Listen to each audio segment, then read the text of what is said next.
All right, everyone. I think we've given everybody enough time to get here if they wanted to be here. So we'll go ahead and get started. Well, hello, everyone, and welcome to today's workshop on networking, building professional relationships. And particularly, this is going to kind of be focusing on networking, thinking in more of a virtual space, which is kind of what all of us have been doing here for now over a year and a half. So my name is Justin Harris, and I am a career advisor in AU Central Career Center, where specifically I advise SPA undergraduates and graduate students, as well as recent alumni.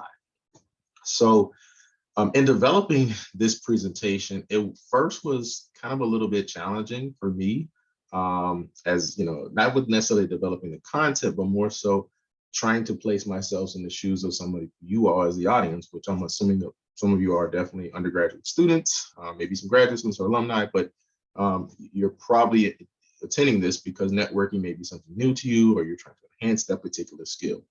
So for me, I had to kind of think back and remember myself as a younger person, just really starting to think about seriously about my aspirations, and what I wanted to do with my career and how I was going to get there. So honestly, networking for me was very foreign. I never knew exactly what it was, how to do it, who I was supposed to talk to, what am I supposed to say to them. And oftentimes, these are some of the same questions I hear from the students that I work with, and even some of the more recent alumni.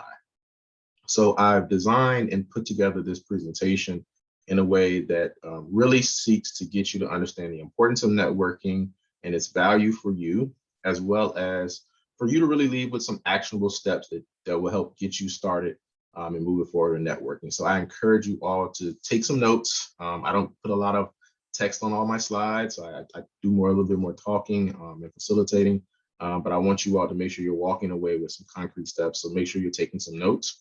There's going to be a question and answer session at the end for you to ask me any questions. I encourage you, put those questions in the chat. You can do that through the presentation, or you can do that right at the end. We have a pretty small group here right now. So if there are questions that pop up, I'm going to be having the chat open. And if I see things that relate, I might go ahead and start answering those if I can. So let's begin.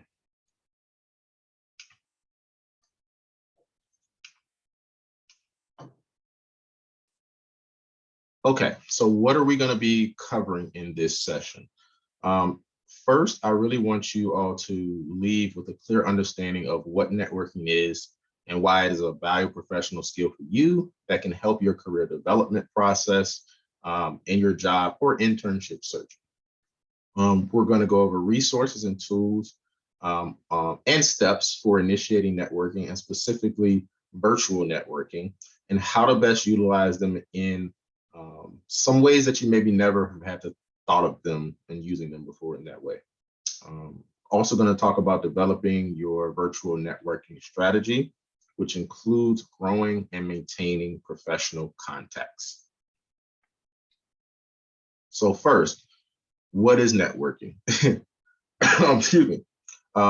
If you all could please type in the chat what you think networking is. Let's take a 15 seconds or 30 seconds or so. Type in the chat, what do you think networking is?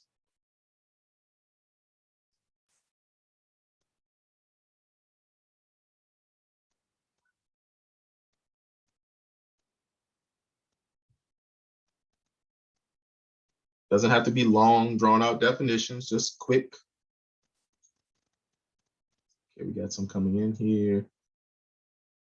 Building professional relationships with people in the field. When you connect with an individual and there is a mutual beneficial relationship, excellent, Lily. Connecting with people, yes. All of these are accurate definitions of networking. It is so much, it's so much.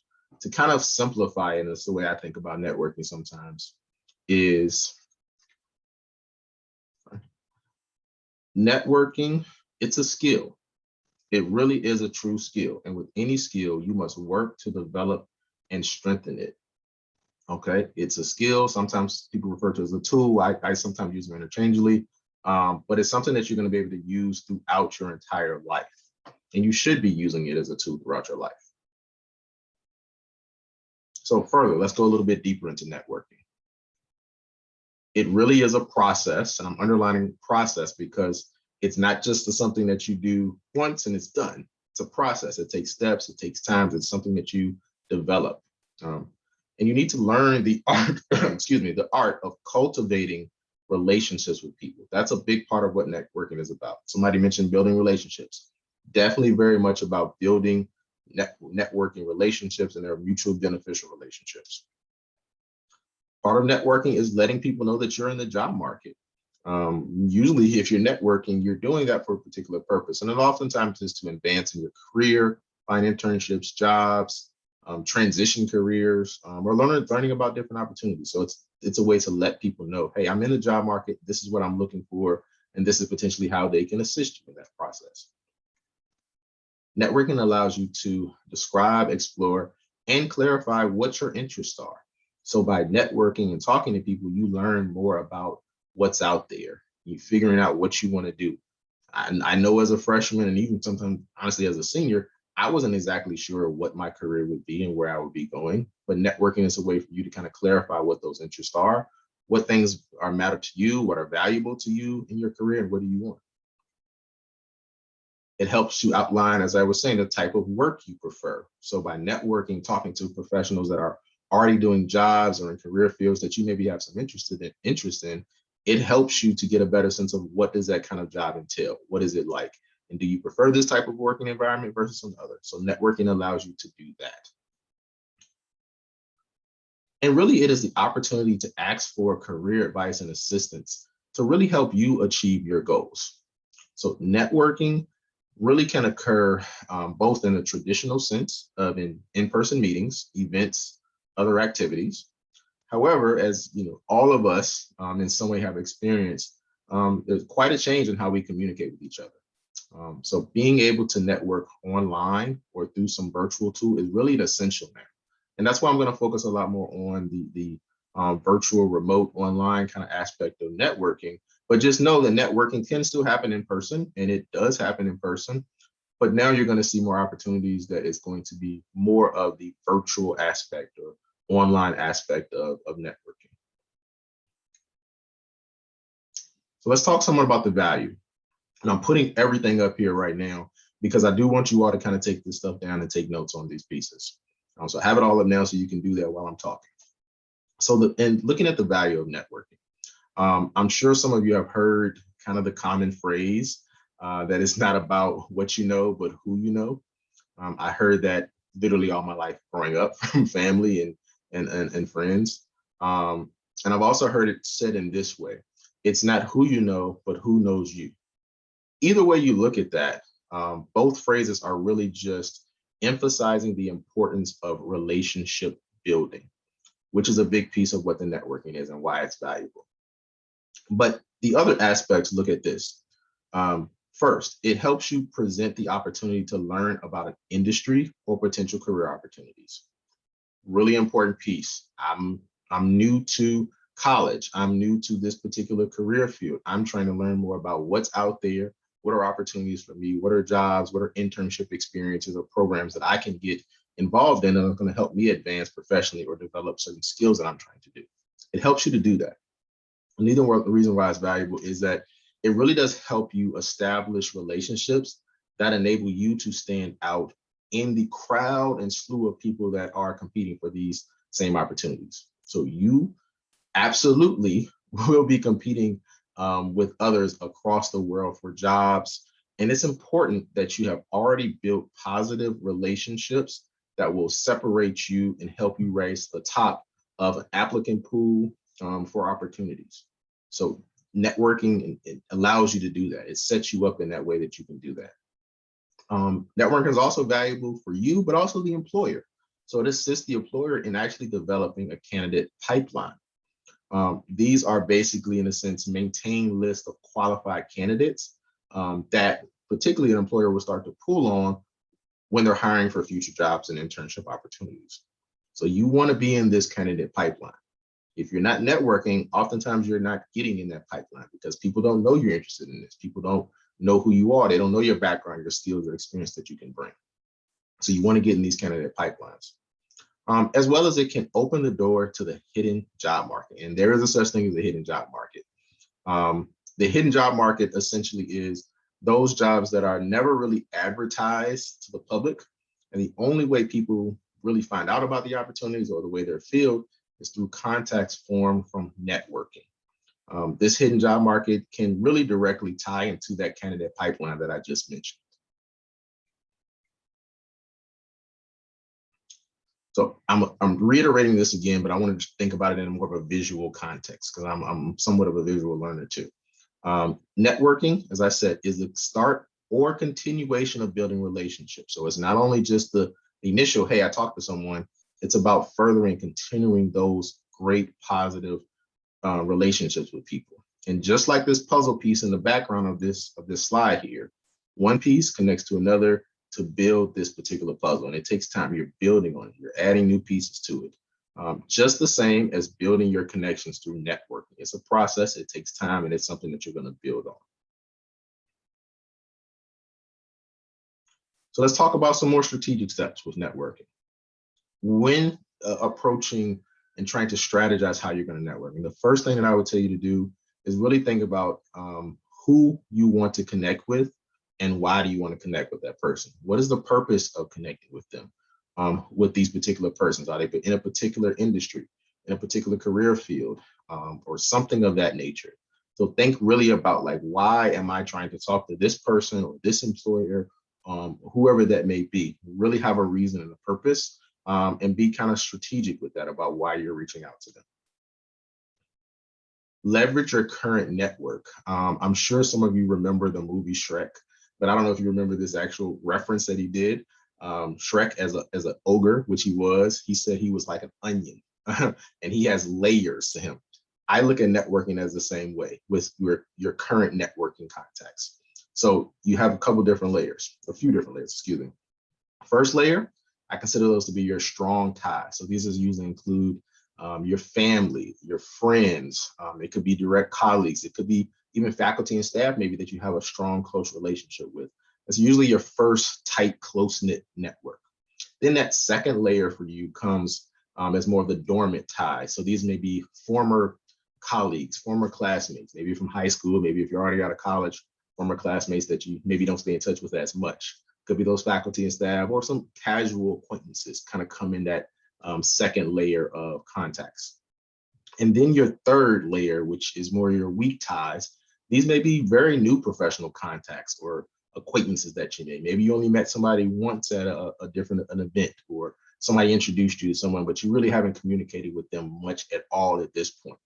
So think about really leveraging who you're already connected with in some way, as they can be very, very valuable for you in the networking process. Identify specific organizations which you have an interest in and find people who work there. Okay, this can be really done through your research on the organization's website or through an online resource such as LinkedIn. And LinkedIn can be used as really a key tool to research organizations and professionals as potential contacts. So also go further than just looking up the organizations. See what they're posting, look at their employee profiles and their posts and experience, and also list of other related or similar organizations to the organization that you're looking at. I've seen a number of times by doing Google search lists to come up with, hey, these are also similar organizations that may be similar to the type of work they do, or they could be competitors of that organization. And even so, when visiting an organization's LinkedIn profile, it has a little section in the bottom, I think right-hand side, that lists organizations that other people have viewed. That could be a great way for you to expand your list of organizations that you're maybe looking at. Make sure you're attending as many virtual or even in-person events, information sessions, career panel discussions, conferences that you can. Networking in many ways is about being in proximity to the people in the field or fields that you're interested in or seeking to join. You want to make sure, because this is a process, you may be talking to a lot of people, you may be connecting with a lot of people, You might not remember everyone and how you met them and what their contact information is.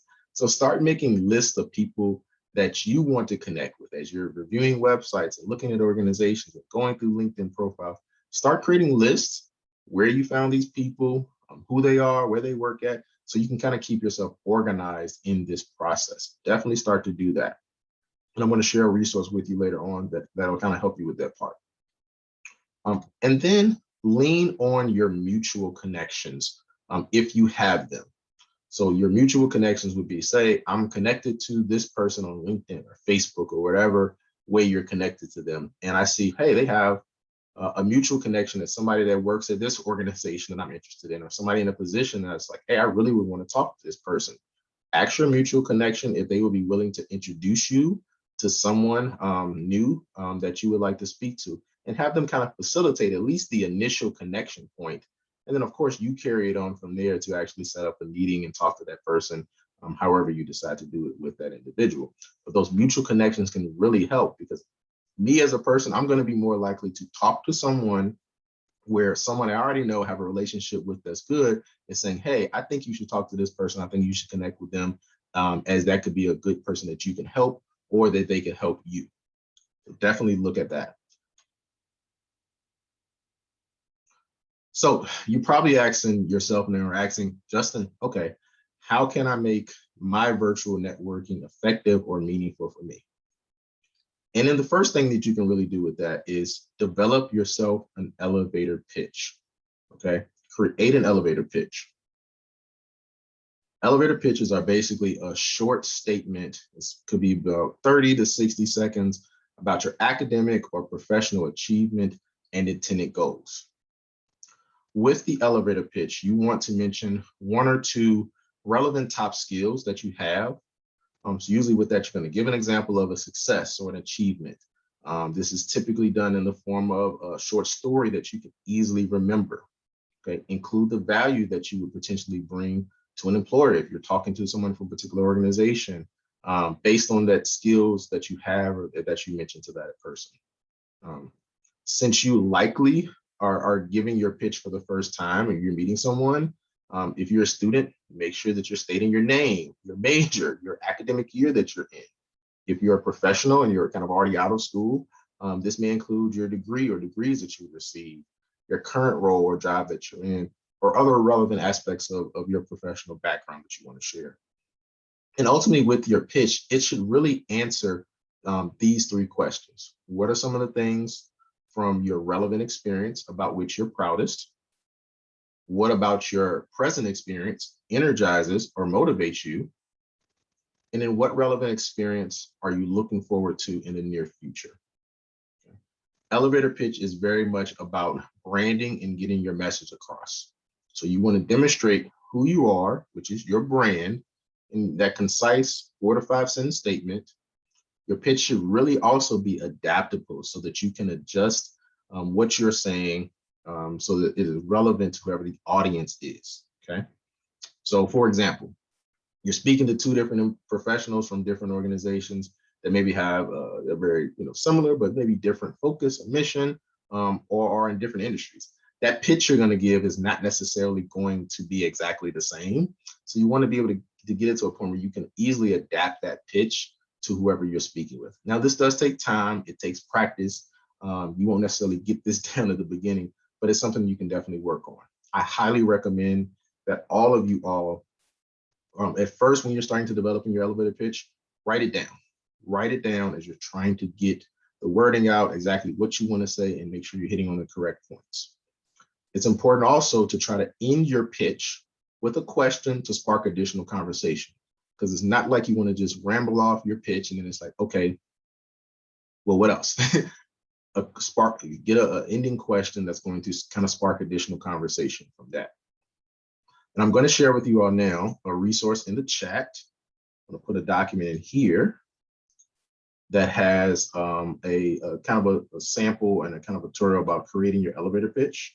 Give me 1 second to grab that document for you.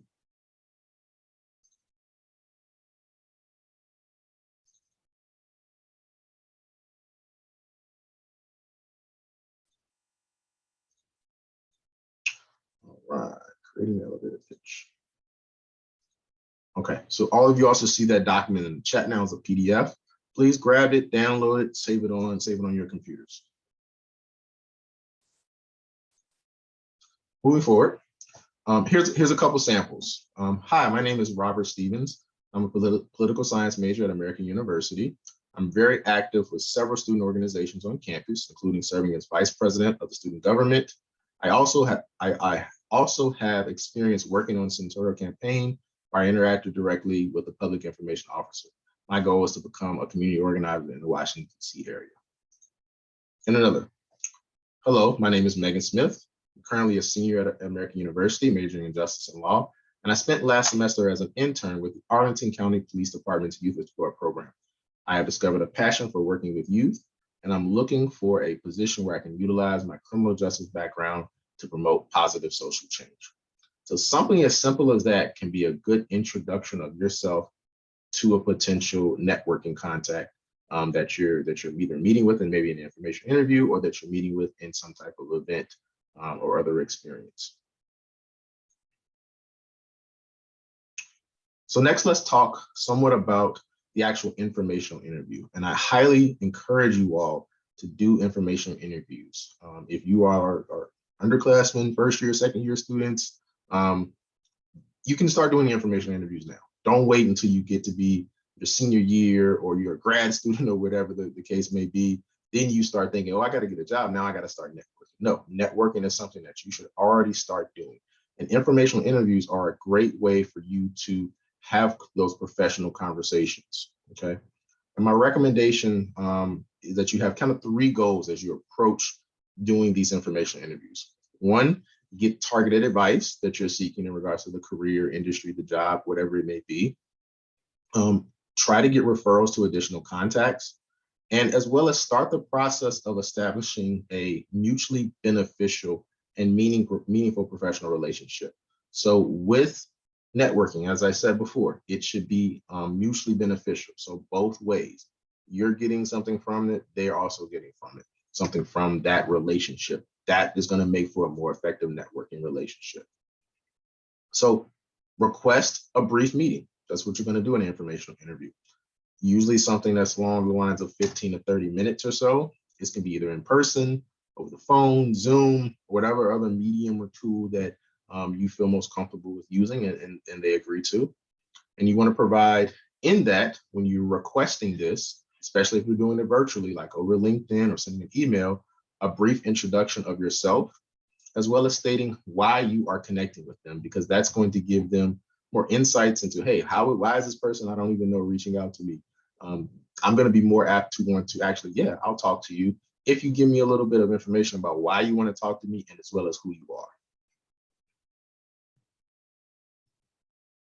Give me 1 second. I'm going to add, you're not seeing the PDF.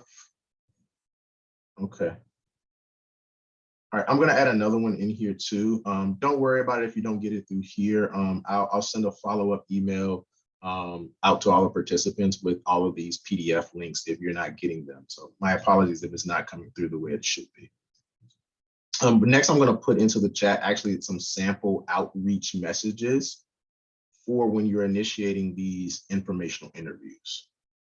And if you're not getting it, again, I apologize. I'll make sure everybody gets these documents though. Now, during the meeting, you want to have thoughtful questions prepared. You want to ask for advice, recommendations, and insights that they want to share with you.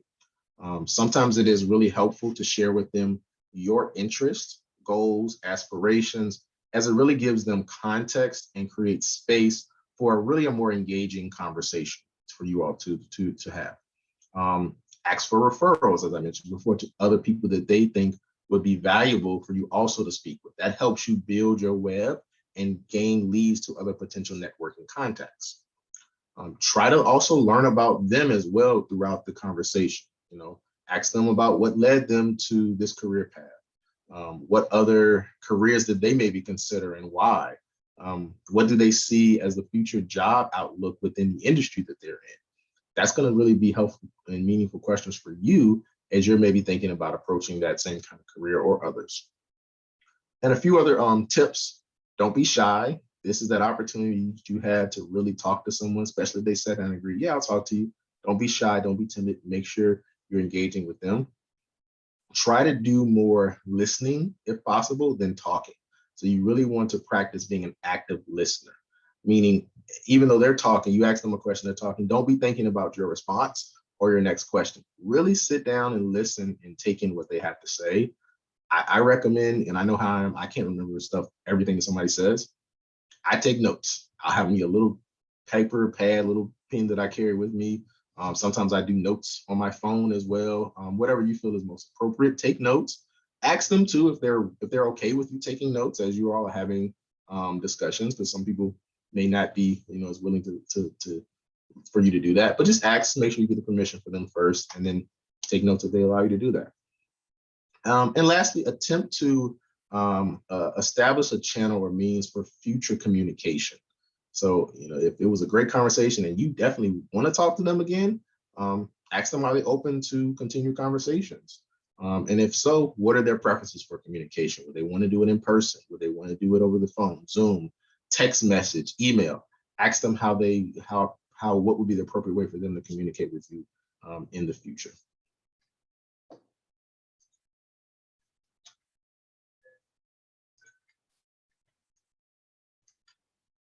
Okay, here are a few sample networking questions.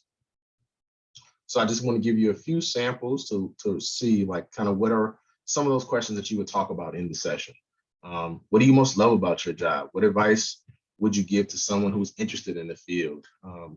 What skills are most critical to success in the work that you're doing?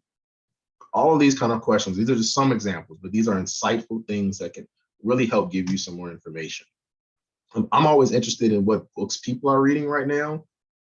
So that's one of the questions I have as a staple. I'm networking with someone, especially someone I never met. What are you currently reading right now? What would you recommend that I, put on my reading list as a professional development book or something that's related to the field? Those things can be really insightful. And then the last piece that is very important is make sure you follow up.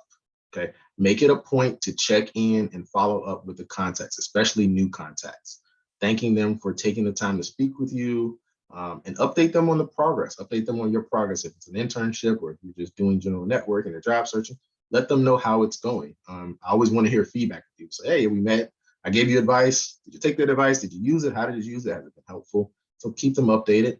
And this can be through any of those means, social media means, or whatever the agreed upon communication lines that you have had with that person. I'll tell you a really, really, really quick success story. This was probably last summer or last fall. Had an advising appointment with a student. The student kind of told me a story of how they landed their internship at the time. The student had attended one of our virtual job and internship fairs, was able to speak with one of our employers on a one-on-one session. These one-on-ones were essentially informational interviews. So after that 10-minute conversation, the employer requested the student's resume and some work samples, which the student sent, and that led him to actually being offered the internship for that fall. So just that 10-minute conversation, them putting themselves in there, them being proactive and trying to talk to employers and network helped him get that internship, because if he wouldn't have done it, he probably wouldn't have landed that internship experience.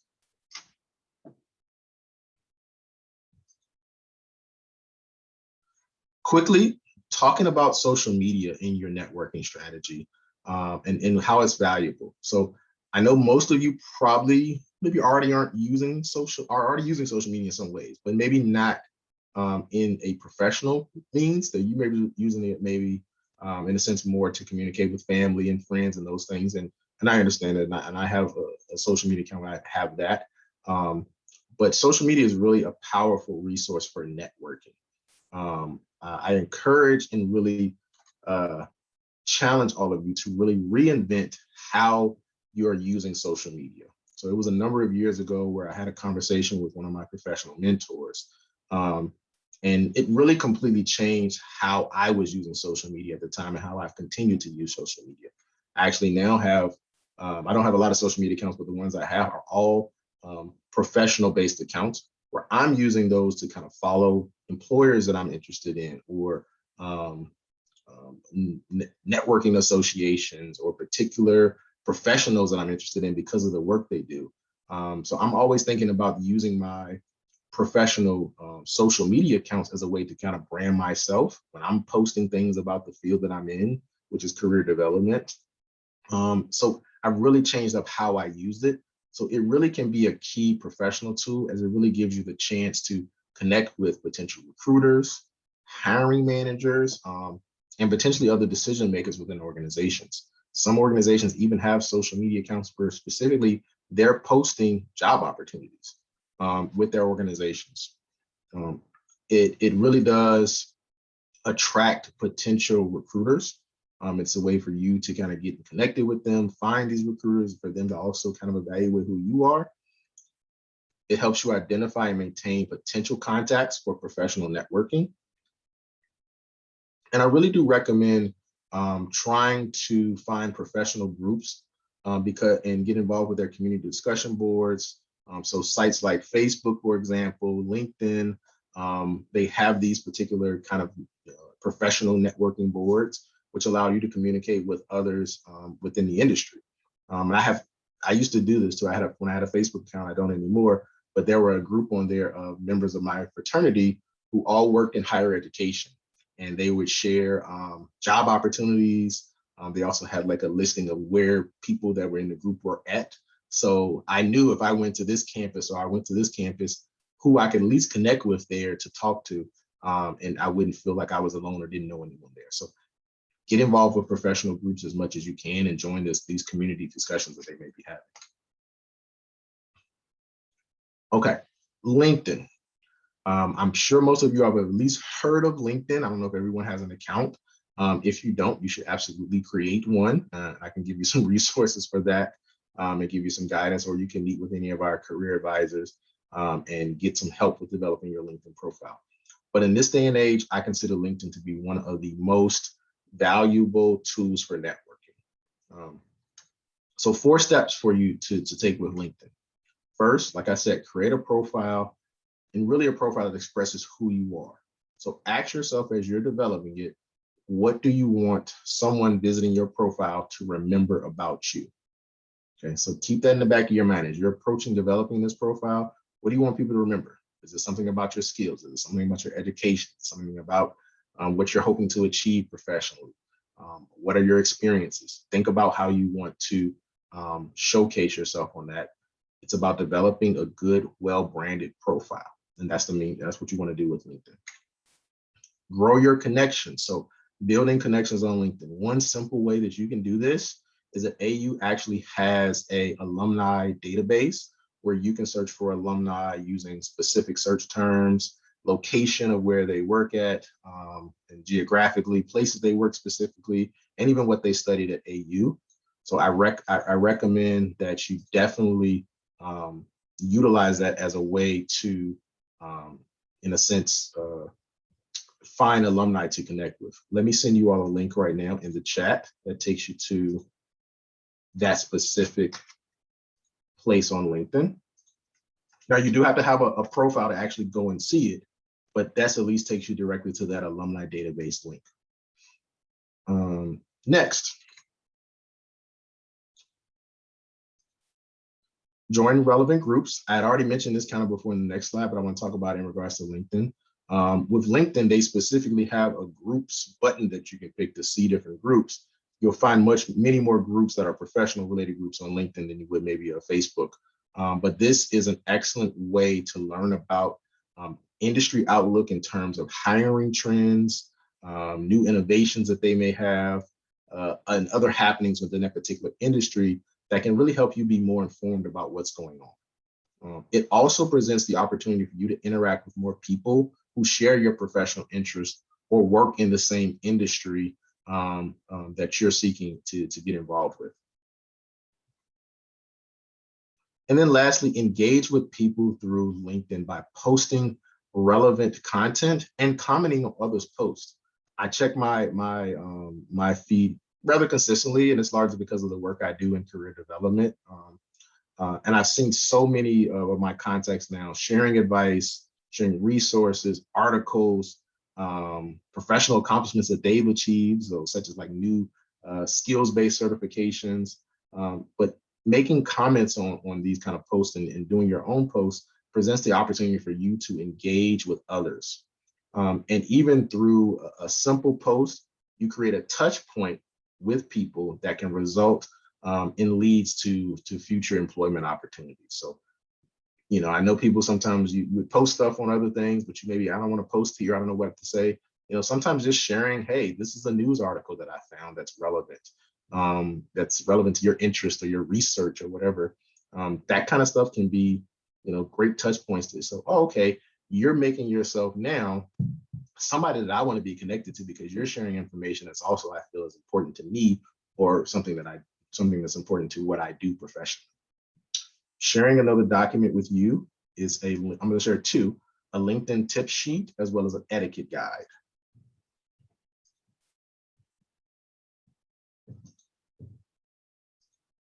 The LinkedIn tip sheet will help you in developing your profile.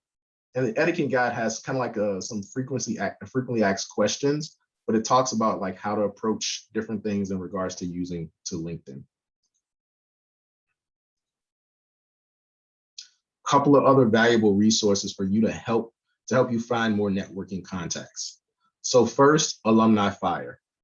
If you're not familiar with Alumni Fire, it's a kind of a grassroots networking platform that's designed specifically for the AU community in this sense. Alumni Fire has different campuses have Alumni Fire accounts too, but in AUs, we have our specific resource where you have to be current AU student, alumni, or faculty or staff in using this particular resource. It's a completely free resource, doesn't cost you anything to use it. And it currently has, I think, over 4,000 active members that are using it. Alumni using the site have the option of listing.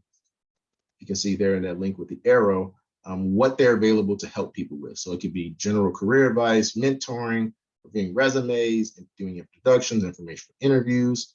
So they can pick and choose which individual services they're providing and how often they're providing them per month, and you'll be able to see their availability with providing those services. And this also can link directly to your LinkedIn profile. So that's one of those things you can kind of create in coordination with each other. And the other two resources here both relate to Handshake. So at the top one right here, this one is focusing on searching for organizations. So you can do organizational search, finding different employers. I want to see potentially who their representatives, their contact persons are. That could be a way for you to establish new networking contacts. And then the other here actually allows you can search for fellow students. You can see where they worked at, which could be another way for you to say, oh, you worked on Capitol Hill with this representative. I'm really looking to get into the office. Would you be able to make a mutual connection? Or you're trying to connect with that particular student to learn more about their experience. Make sure also on Handshake, though, that you adjust your privacy settings to allow others to view your profile, because if you don't, it's going to restrict you from them seeing your profile as well as you seeing and chatting with them. So just make sure you adjust your privacy settings there. You can always change them back to private, but initially you will need to do that. Seek to expand your familiarity with virtual meeting tools. So one of the major differences in networking, at least in these times now, is that you're not going to have as many opportunities to network in person as probably what you had before the pandemic. That's just a reality of what we're all living through right now. Therefore, I think it's really, really important for you to equip yourself for virtual communication, okay? And you should seek to expand your familiarity with virtual meeting tools. There are so many out there. So we're on Zoom now. So that's one of them that's grown and gotten popular. You have Microsoft Teams, you have GoToMeeting, you have Adobe Connect, Skype, Blue Jeans, Google Hangouts, FaceTime. All of these different virtual meeting and networking tools are out there. So just try to familiarize yourself with them. And so when you're using them, it's not going to be foreign to you. You know how to use it professionally. And that can speak volumes about yourself as well. LinkedIn Learning is actually a resource that has a vast number of tutorials and courses that can help you learn how to effectively use some of these tools. And if you're students, you all have access to LinkedIn Learning for free. AU has purchased a contract or something to that they're providing free resources to LinkedIn Learning. So you definitely have access to use that. Sharing with you another PDF document into the chat. Please let me know. Send me a message in the chat if you're getting this or not. I'm still going to put it in here anyway, but I just want to see if you're getting anything now. But this document has instructions about how to access your LinkedIn Learning. Of course, you got to have a LinkedIn account, but then you'll go through an AU website on your My AU portal to actually go into the LinkedIn Learning, at least for the initial setup. And then from there, you'll be able to just log into your LinkedIn and be able to access it on the main LinkedIn site.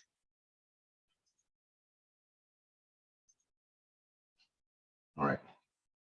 Getting to the end here, I'm going to wrap it up and get to questions and answers. But it's important for you to make sure you're tracking your networking activity and your networking connections. So I really recommend, excuse me, creating some type of tracking sheet. So I use an Excel just because of the ease of use and keeping things organized, but you all can use whatever medium that you feel most comfortable with using to keep track of these things, because you're potentially going to be networking with a lot of people. Here's a sample right here of my tracking sheet, and I'm going to share that with you all as well in the chat. So if you want to use it, you have free access to use that as much as you want, but it really does help keep yourself organized. I especially like it because I want to know, okay, when did I connect with this person? What medium, where did I connect with them on? Did I say I was going to follow up with them? Was I going to send my resume? Was I going to send further information about myself? Whatever it was, this allows me to kind of keep track of that, as well as keep my notes from that networking communication. So I have something to go off maybe on the next time that we speak to each other. And in the chat, I have put also the Excel sheet to that networking tracking sheet. All right, so some final takeaways here from this presentation that I hope you all have enjoyed thus far. I want you to make sure that you create a plan, a strategic networking plan. And with that, know who you're connecting with and why you want to connect with them. Okay, that's really, really important. Be proactive. Take initiative on your own to establish networking connections. It's not, if you sit back in your dorm room or you just go to class or just go to your internship or whatever that you're doing, you're not going to develop these networking connections. You have to be proactive about that. You have to seek to attend events, seek to talk to people, seek to make connections with people as much as you can. Make sure you're being proactive with that. Use social media and LinkedIn effectively, and whatever other tools that are out there. So don't neglect your profile. It's about branding yourself. It's about making sure that you are standing out in this crowd of so many other people who are doing great things and trying to potentially vie for the same opportunities as you. So make sure you're branding yourself, you're showcasing your skills, your abilities that you want to put out there. Excuse me. Keep a positive attitude throughout this process too. Because there are going to be times where you're going to reach out to people, you're going to send them LinkedIn messages or connection requests, and you're not going to hear anything. It's just a reality. And don't take it as a personal slight that, hey, this person didn't want to talk to me or they're being rude.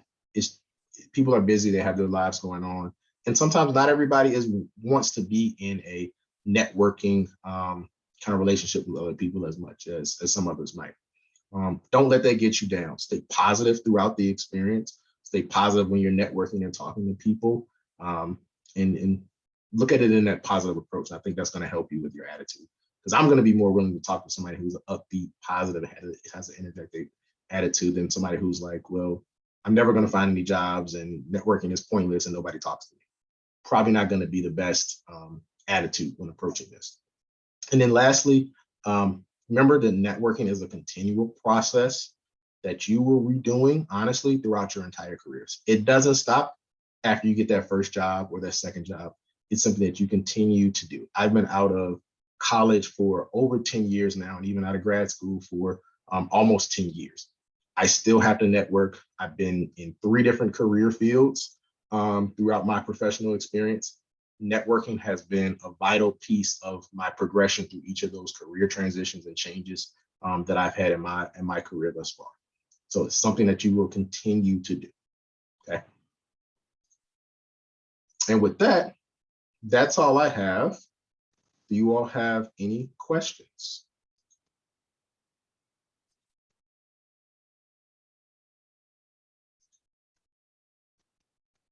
And you can put your questions in the chat if you have any.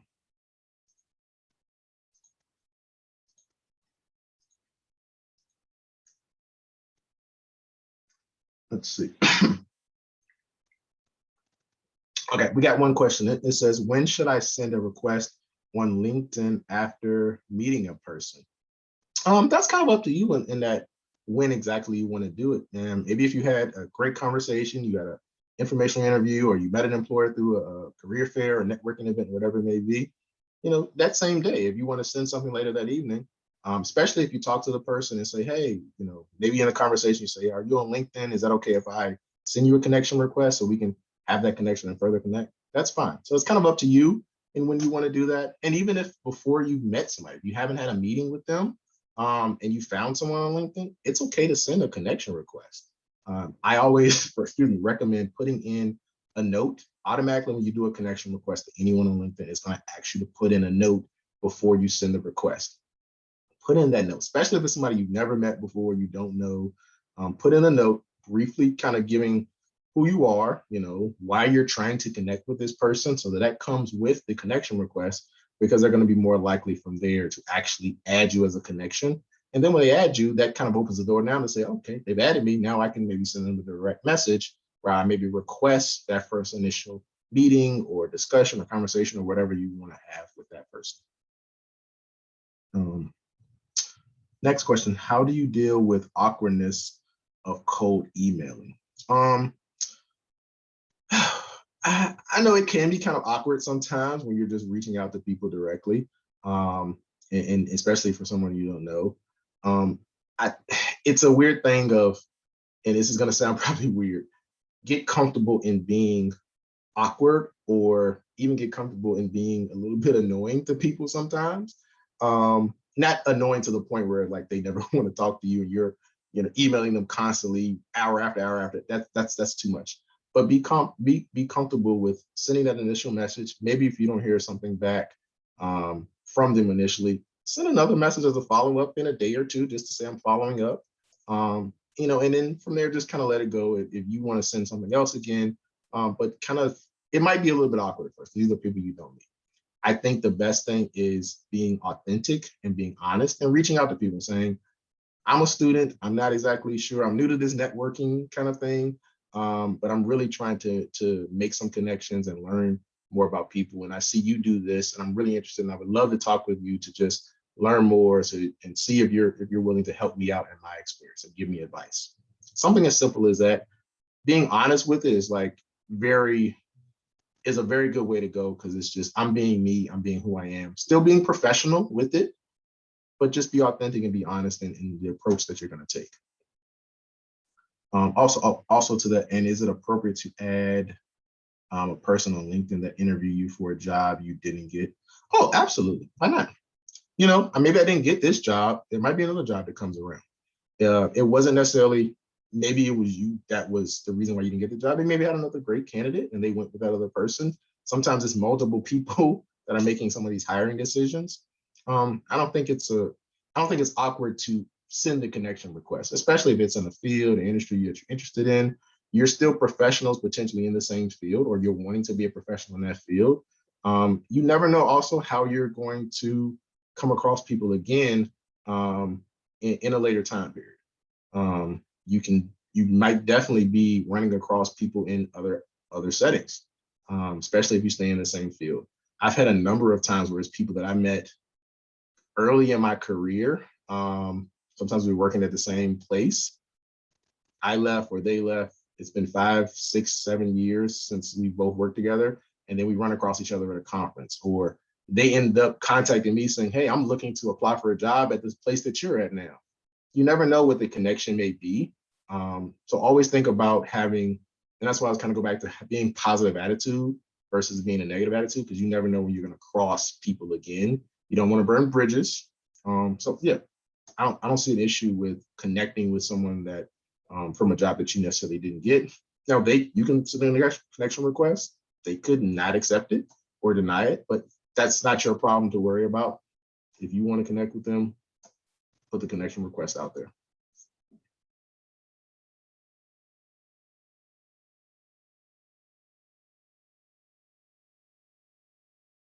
Okay, excuse me. How to ask for an opportunity over LinkedIn? What should be the approach? Um, if you're thinking about opportunity as saying, "Hey, I want a job or an internship or to work with you," that maybe shouldn't be the approach that you're taking when you're initially networking. Okay, your approach should more be focused on, I'm trying to get information and insights and learn from you versus, can you give me an opportunity? Because a lot of times people aren't necessarily always in a position to hire someone or give you an internship or let you volunteer with them. There may be structures and maybe procedures, policies with their organizations and maybe how they work. Um, I think the way to approach it, at least initially in this process, we all know like you're networking to get opportunities and to get leads to opportunities. That's part of the whole process. People know that. People understand that. That's kind of like an underlying. There's the elephant in the room. Everybody knows that that's there. But the way you approach it is more so, I am looking to learn from you, to gain those insights, to get those recommendations. And our conversation shouldn't necessarily be, hey, if you can't give me a job or internship, I don't want to talk to you. No, I'm looking to talk to you to, like I said, those things, learn more about them to give you advice, you to start developing this mutual beneficial relationship, because they may be in a hiring position later on. They may be able to connect you with somebody else that they know is hiring for a position that they can say, yes, I had this great, excellent conversation with someone that I think would be a great candidate for this job that you have coming open. Here's this person, look at them. And that's kind of setting yourself up for an opportunity. Now, if you do have a great relationship with this person that you're meeting with, you're talking to, and you feel comfortable at the point to say, well, I met with you 1 or 2 or 3 times, and you have this job or you're a business owner, whatever it is, could you provide me some assistance in getting an opportunity to work at this organization? Or would you be willing to take me on as an intern or a volunteer? But you can't do that initially. You need to get to a point where you feel like the relationship is growing and you feel comfortable enough to potentially ask for something like that. So initially, don't approach it like that. But as you maybe have grown and developed a relationship, that might be something that's more appropriate where you can kind of give that ask out there. I hope that answers your question.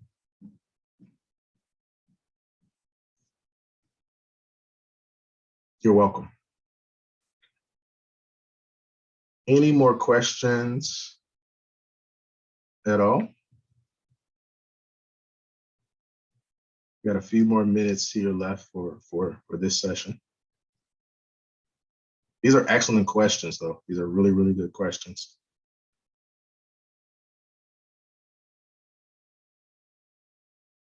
How to stay connected. I'm not exactly sure how to stay connected, how?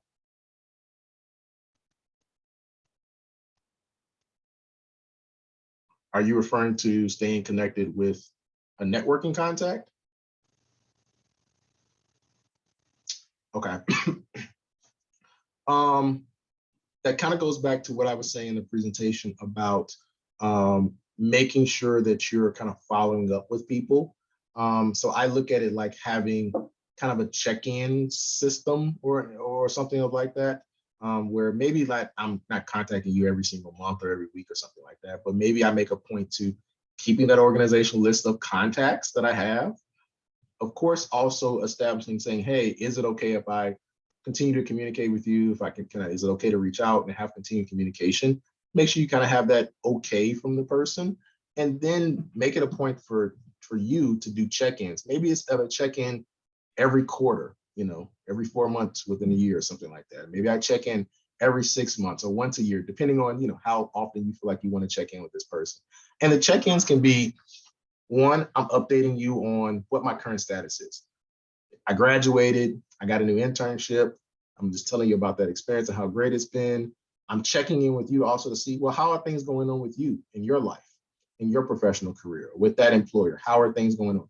That's that mutually beneficial. Yes, I'm checking in for the purposes of I wanting to make sure I keep some type of communication with you, but also I generally want to know, how are things going in your neck of the woods? And just doing those little small, I'm sending an email, or if it's, you have, I guess an agreed upon, hey, I'm okay to text messages, or I'm okay to FaceTime or whatever, however the relationship is. Email may be the most professional and appropriate means. or it could be even LinkedIn. I specifically use LinkedIn as a good way to check in with people. And I definitely have told, I tell you a lot of my alumni students that I'm, connection with on LinkedIn, that, hey, LinkedIn is probably the best way to get in contact with me versus sending me an email, because my email gets bogged down with work stuff.